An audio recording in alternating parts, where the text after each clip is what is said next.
To jama'a ga wata takaddama da Sadiq Sani Sadiq da shi da Hadiza Gabo. Zo ku ji. Dai Bello shi ya so masa saka ni a fim. Ya kamata a ce shi ya kamata in kira uban gida na ko? To ya me yasa ba zan kira shi ba? Sai na wuce gaba.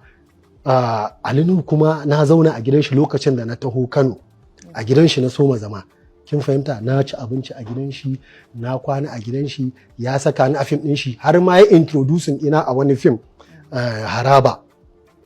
Kin fahimta, shi ma kin ga ya bada gudunmawa ko? Sannan Aminu Saira lokacin da ake ta fafutuka, ake ta faɗi tashi, ba a yarda ma cewa zan iya acting ba lokacin. A cewa gashi da ya to da wani uku shi, wannan ne zai zama actor. Ba a yarda cewa zan zama actor ba a lokacin. Shi ya rinka saka ni a manya-manyan fina-finan shi, a cikin fina-finan har da ɗan marayan zaki.